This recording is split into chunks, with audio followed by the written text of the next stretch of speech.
So యూజువల్గా script writers అంటే are seen రైటర్స్కి income ఎలా వస్తుంది యూజువల్గా పర్ మూవీ ఇంత అని? బట్ భారీ బడ్జెట్ కొన్ని ఉంటాయి, నార్మల్ లో బడ్జెట్ మూవీస్ చాలా ఉంటాయి. డిపెండ్స్ అండి. మామూలుగా అఫీషియల్గా అయితే రూల్స్ ప్రకారం 5% ఆఫ్ ద బడ్జెట్ అని ఏదో ఉంటుంది, సంథింగ్ 2% ఆఫ్ ద బడ్జెట్ రైటర్కి ఇవ్వాలని. సో అది యూజువల్గా అంతలా ఏం జరగదు. సో ఇప్పుడు బ్యానర్ని బట్టి మారిపోతుంది, డైరెక్టర్ని బట్టి మారిపోతుంది, ప్రొడ్యూసర్ని బట్టి మారుతుంది, production house, lot of things. So అందుకని ఫిగర్స్ చెప్పలేం. అంటే జనరల్గా ఎవరైనా ఈ ఫీల్డ్ లోకి రావాలి అంటే ఇది కెరీర్ కింద చూస్ చేసుకోవాలి అని అంటే హైయెస్ట్ పీక్ అయితే విజేంద్ర ప్రసాద్ గారు అండి ఇండియా మొత్తంలో. ఓకే, ఈజీగా ఆయనకి 5 crores ప్లస్ ఉండొచ్చు. ఓకే, ఈజీగా. అదే అప్పర్ సీలింగ్. బట్ అది అప్పర్ సీలింగ్. లోయర్ సీలింగ్ ఎంత ఉండొచ్చు? మేబీ ఇట్ విల్ 10,000 నుంచి కూడా స్టార్ట్ అవ్వచ్చు. Okay, maybe depends on so many things. So ఈ స్కిల్ ఇంప్రూవ్ చేసుకోవాలంటే మన దగ్గర అసలు ఏమేమి ఆప్షన్స్ ఉంటాయి? లైక్ గూగుల్లో కానీ లేదంటే ఏదైనా కోర్సెస్ ఉంటాయా ఏంటి, అసలు ఎలా నేర్చుకోవచ్చు? యూజువల్గా some story writers they write very good kind of stories or narration అనేది చేస్తూ ఉంటారు, చెప్తాం కూడా బాగా చెప్తారు, రైట్? బట్ దీన్ని ఇప్పుడు ఇంప్రూవ్ చేసుకోవాలి, నెక్స్ట్ లెవెల్ మూవీస్కి వెళ్ళాలంటే ఆ స్కిల్ చాలదు, దాన్ని ఇంప్రూవ్ చేసుకోవాలంటే ఎలా చేయాలి? వెరీ గుడ్ క్వశ్చన్ అండి. ఫస్ట్ థింగ్ అంటే any aspirant who wants to become screen writer అవ్వచ్చు ఆర్ ఫీల్డ్లో సమ్ అదర్ డిపార్ట్మెంట్ ఏదైనా, ఓకే, మనం ఫండమెంటల్గా అర్థం చేసుకోవాల్సింది టాలెంట్ వేరు, స్కిల్ వేరు. ఓకే, టాలెంట్ అనేది ఏంటి? మనలో ఆల్రెడీ ఇన్బార్న్గా ఇనేట్గా ఒకటి ఉంటుంది చూసారా, అది టాలెంట్. ఓకే, స్కిల్ అనేది ఏంటంటే ప్రాక్టీస్ ద్వారా, కంటిన్యూస్ కమిట్మెంట్ ప్రాక్టీస్ ద్వారా కొంచెం డెవలప్ అవుతుంది కదా, అది skill. Okay, okay, Sachin Tendulkar ఆయనకి అందులో టాలెంట్ ఆల్రెడీ ఉంది. అంటే చిన్నప్పుడే ఇస్ ఫాదర్ ఆయన ఏదో సంథింగ్ గుర్తించారు, ఆ టాలెంట్కి స్కిల్ తోడైంది, కంటిన్యూస్ ప్రాక్టీస్. సో ఆయన షైన్ అయ్యారు. ఇప్పుడు మనలో టాలెంట్ ఎంత పర్సెంటేజ్ ఉందనేది మనకు తెలీదు. ఇప్పుడు మీకు టాలెంట్ లెట్స్ సే 40% ఉంది, ఇది 100 రీచ్ అవ్వాలంటే స్కిల్ తోడవ్వాలి. కరెక్ట్. సో ఎంత ఉందనేది మనకు తెలియదు. ఓకే, కొంతమందికి టాలెంట్ 0 ఉంది కానీ కంటిన్యూస్ స్కిల్ చేస్తున్నారు, అయినా రీచ్ అవుతారని తెలియకపోవచ్చు. అంటే వాళ్ళకి మేబీ ఒక లగ్జరీ ఆఫ్ టైం ఉందనుకోండి, మేబీ వాళ్ళకి చాలా ఎర్లీగా ఒక ఇంట్రెస్ట్ ఉంది, దానికి టాలెంట్తో పని కన్నా స్కిల్తో పని ఎక్కువ అన్నప్పుడు వాళ్ళు డెడికేట్గా చేస్తే అవుతుంది. ఇప్పుడు సపోజ్ డ్రాయింగ్ ఉంది, డ్రాయింగ్కి మీకు టాలెంట్ అవసరం లేదు, మీరు ప్రాక్టీస్ చేస్తుంటే అది స్కిల్ ఇది అయిపోతుంది. కరెక్ట్. ఈవెన్ డాన్స్ కూడా ప్రాక్టీస్ కొన్ని ఉంటాయి అలా. సో మన పుట్టిన కాడి నుంచి మన పని ఫస్ట్ థింగ్ మనది ఏమై ఉండాలంటే, మేబీ మనకు ఊహ మొదలయ్యిన కాడి నుంచి, మేబీ టీన్స్ నుంచి ఎనీ టీన్ ఏం చేయాలంటే, నాకు ఎందులో టాలెంట్, స్కిల్ కాదు, నాకు ఎందులో టాలెంట్ ఉంది, నా ఫ్రెండ్స్ కానీ లేదా నా ఫ్యామిలీ కానీ అరే నువ్వు ఇది బాగా చేస్తున్నావురా అని ఏది అంటున్నారు, ఎందుకంటే మనకన్నా వాళ్ళకి ఎక్కువ తెలుసు. కరెక్ట్. సో అందుకని అది పట్టుకోవాలి. ఎప్పుడైతే మీరు అది క్యాచ్ చేశారో మీకు లైఫ్ ఈజీ అవుతుంది. కరెక్ట్. ఎందుకంటే లైఫ్ చాలా చిన్నదండి. ఇప్పుడు మనకు అందులో లేదు అన్నప్పుడు మన లైఫ్ లాంగ్ దాని మీద స్పెండ్ చేసి అది కానప్పుడు దాన్ని ఎక్కువ మనసుకు తీసుకుంటే మళ్ళీ అది గాయం అనవసరంగా ఇది అవుతుంది. ఇప్పుడు పివి సింధు ఉన్నారు, ఆవిడ అంటే అదృష్టం అనేది ఎలా ఉంటుంది చూడండి, వాళ్ళ parents volleyball players. Okay, so ఈవిడ వాళ్ళ ఫాదర్ వాలీబాల్ ఆడుతుంటే వాళ్ళ ఇంటి దగ్గర కింద చిన్న షటిల్ కోర్ట్ ఉంటే ఆడేవారు. 6 years 7 years చిన్నప్పుడు పిల్లలు. సో 7-8 years అప్పుడే వాళ్ళ ఫాదర్ ఐడెంటిఫై చేశాడు. యాక్చువల్గా ఆయన అనుకుంటే ఆయన వాలీబాల్ ప్లేయరు, వాళ్ళ వైఫ్, హస్బెండ్ అండ్ వైఫ్ ఇద్దరు వాలీబాల్ ప్లేయర్స్. సో ఆయన అనుకుంటే వాలీబాల్ ప్లేయర్ చేయొచ్చు. కరెక్ట్. ఎందుకంటే తన హైట్ కూడా 5'11" ఆవిడ, ఇమాజిన్.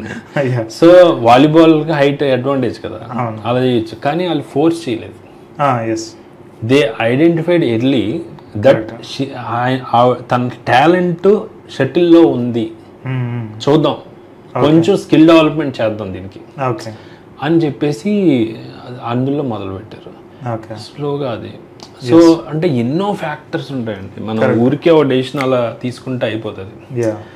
ఇప్పుడు చాలా మందికి అర్థం కాని ఆస్పిరెంట్స్కి కూడా ఏంటంటే, నాకు ఇళయరాజా మ్యూజిక్ ఇష్టం, రెహమాన్ మ్యూజిక్ ఇష్టం, అలా అని చెప్పేసి నేనే మ్యూజిక్ డైరెక్టర్ ఏమి అయిపోలేను. ఇష్టం అంతే, కన్జంప్షన్ వేరు, క్రియేషన్ వేరు. కరెక్ట్. నాకు బిర్యానీ ఇష్టం, పలానా ప్యారడైజ్లో బాగుంటుంది, లేదా ఇంకోటి ఏదో అక్కడ బాగుంటుంది. You love enjoying it. That doesn't mean your talented to create it. Consumption వేరు, క్రియేషన్ వేరు. స్కిల్ వేరు, మళ్ళీ విల్ వేరు. ఓకే, మీకు టాలెంట్ ఉండొచ్చు కానీ డెవలప్ చేసుకోవాలన్న విల్ లేదనుకోండి, మీకు అది జరగదు. బాలు గారు ఉన్నారు, బాలసుబ్రహ్మణ్యం గారు, ఆయన బాగానే పాడేవారు. ఓకే, అది విజయవాడలో ఎక్కడో తన రోజు ఒక షాప్కి ఏదో వచ్చేవారంట, సంథింగ్ టీనేజర్ కదా సంథింగ్. వస్తే ఆ షాప్ వాడు చెప్పేవాడంట, రే నువ్వు బాగా పాడతావు, అక్కడ ఏదో జరుగుతుంది కాంపిటీషన్ అంట, నువ్వు ఇవి పేరు అంటే ఏ ఊరుకొని నేనేం పాడతానా అనుకునేవాడంట ఆయన. అంటే లేదు అలా కాదు అంటే ఆయన వినలేదంట. సరే ఇది ఇలాగే ఉంటాడా అని చెప్పేసి అతను బలవంతంగా పేరు ఇచ్చాడంట. ఇచ్చేసి ఏం అక్కర్లేదు నువ్వు వెళ్ళు, నువ్వు గ్యారంటీ గెలుస్తావు, సరదాగా ట్రై చేయ అంటే ఆయన వెళ్తే అక్కడ అదే గోల్డ్ అది వచ్చింది ఆయనకి. దెన్ అంటే ఓహో నాకు టాలెంట్ ఉందా అనేది ఫస్ట్ బీజం అక్కడ పడింది. దెన్ స్కిల్ ప్రాక్టీస్ ఇది కరెక్ట్. సో అలాగా, సో మీరు అడిగిన క్వశ్చన్కి మనలో టాలెంట్ ఏంటి, స్కిల్ ఏంటి, మన విల్ ఏంటి, వీటిలన్నిటిని బట్టి మన చుట్టూ ఎన్వైరన్మెంట్ ఏంటి, దానికి ఎంకరేజ్మెంట్ ఎలా సపోర్ట్ ఉందా లేదా, ఇవన్నీ ఎన్నో వీటిలన్నిటితో పాటు ఒక ఎక్స్ ఫ్యాక్టర్ కూడా ఉంది. అది ఎందుకు ఒకళ్ళు కొంతమంది షైన్ అవుతారు అనేది ఎవరికి తెలియదు అండి, దట్ ఎక్స్ ఫ్యాక్టర్. సో అందుకనే ఫస్ట్ థింగ్ మీరు చేయాల్సింది టూ మచ్ సీరియస్గా తీసుకోవద్దు ఫిల్మ్ ఇండస్ట్రీకి రావాలని. మీరు ఏదైతే ఆల్రెడీ మీరు జాబ్ చేస్తున్నారు అనుకోండి, జాబ్ని వదలొద్దు. జాబ్ చేసుకుంటూనే మీరు దీన్ని టెస్ట్ చేసుకోవచ్చు. కరెక్ట్. మనకి బొమ్మలాట అని నా ఛానల్ ఉంది, యూట్యూబ్ ఛానల్. అందులో లాడ్ ఆఫ్ కంటెంట్ ఉందన్నమాట. ఒక 350 hours of content, free content on what is writing, what is direction side కానీ, అండ్ మన తెలుగు ఇండస్ట్రీలో టాప్ డైరెక్టర్స్తో ఇంటర్వ్యూస్, గ్రేట్, వేర్ ప్రతి సీన్ వాళ్ళు ఎక్స్ప్లెయిన్ చేయటం, అదంతా ఉంది. సో అది చూస్తే చాలా మటుకు నాలెడ్జ్ వస్తుంది. కరెక్ట్. ఓకే, దాన్ని బట్టి చేసుకోవచ్చు. అండ్ ఆల్సో మన బొమ్మలాట దాంట్లో నేను డైరెక్ట్గా ఇచ్చే ఉన్నాయి, వేర్ ట్రైనింగ్ ప్రోగ్రామ్స్ ఉన్నాయి. Training 6 months long term course కూడా తీసుకోక్కర్లేదు. ఒక కెరియర్ గైడెన్స్ సెషన్ ఉంటుంది 1-to-1.